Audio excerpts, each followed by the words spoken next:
my name is Sarah Sims. Thanks for tuning in. You're watching the latest edition of my Dance Music Masterclass. And this month we're going to have a look at how to build a dance pop track.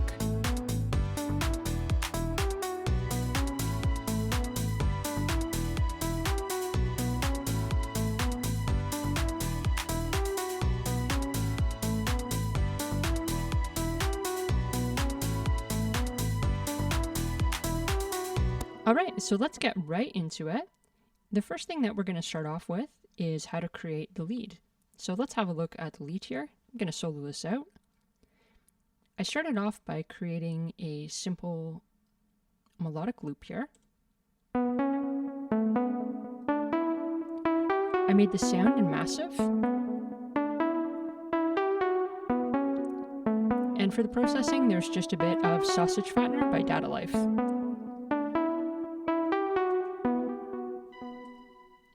So pretty simple sound there.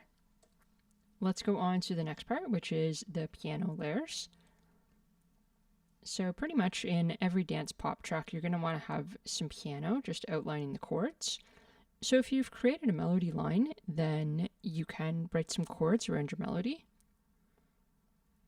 And this is a 4-bar chord progression. Let me go ahead and play this for you.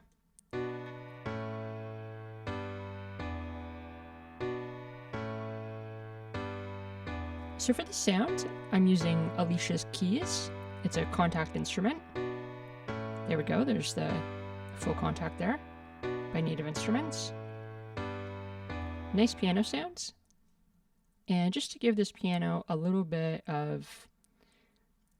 more swing, I've syncopated the chords here. So you can see that the second chord just comes in an 8th note before that third beat in the bar. And the same thing happens in the second bar. And then to layer the pianos, I used chords M1.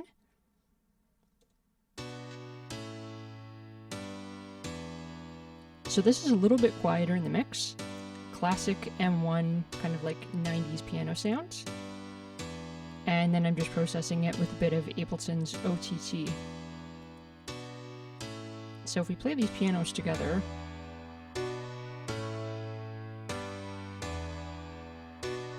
they sound pretty good, I think. So that's your piano.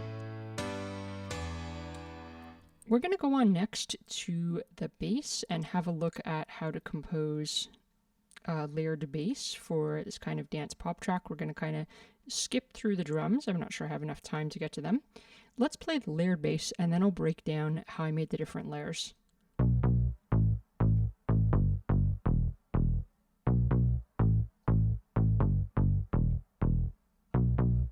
Maybe I can just add a little bit of kick to that so we hear it with the kick.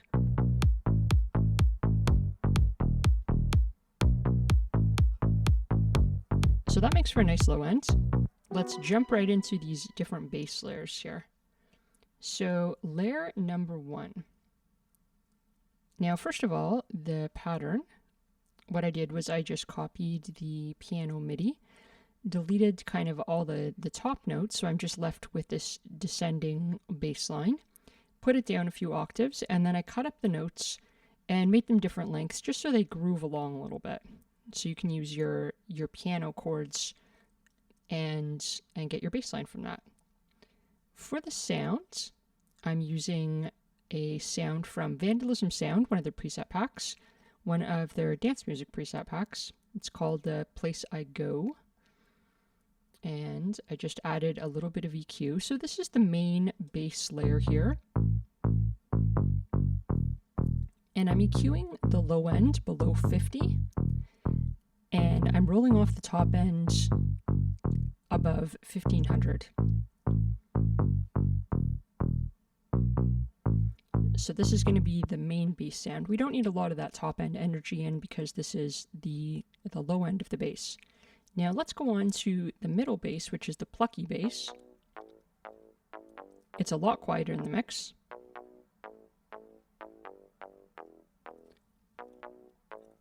So this sound is made using Nexus 3.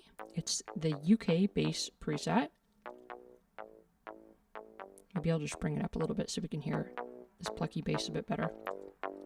And then I've added some EQ. So this bass is more for the top end of the frequency spectrum.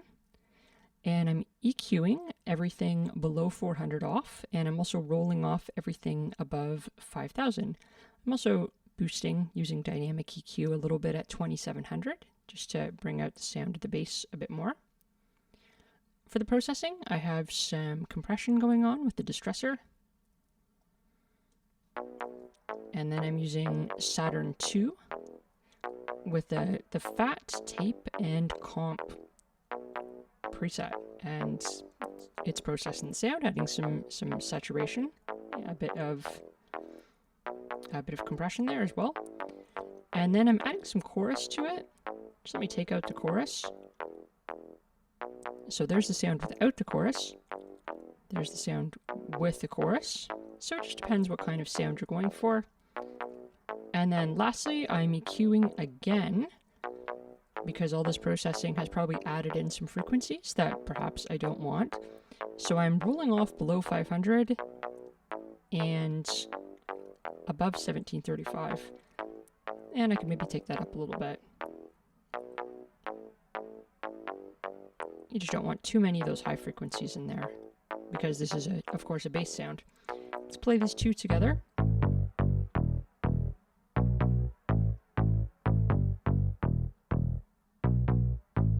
So I had that plucky bass pretty low, and you do want to mix in your basses together. I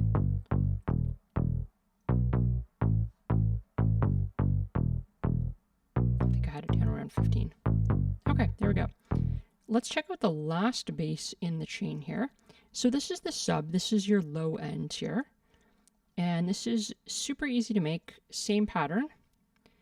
To make a sub bass, I just used Serum, turned off oscillator A, and then I turned on the sub oscillator, and I'm using a sine wave over here. There's different waveforms you can choose, and then I dropped the octave down by 2, and I have an EQ. So since it's a sub, we really just want that low end to come through. I'm rolling off below 30, and I'm rolling off above 110. So let's hear all these layers together.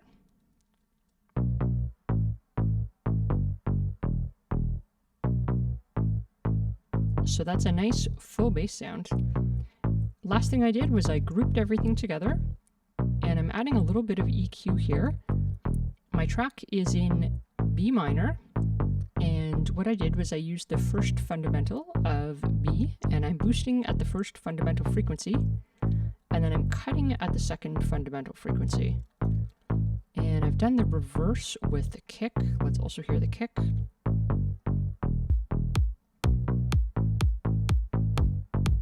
And what this does is it allows the kick to really punch through the mix. So we have the bass is lower than the kick in this style. And if you don't know what the fundamental frequency is of the key that you're in, you can use a notes to frequency chart. They're found all over the internet, and you can look it up, so you can use some of the science of sound to make your music sound better. Let's just check out the track one more time. Or the beginning of the track, I should say.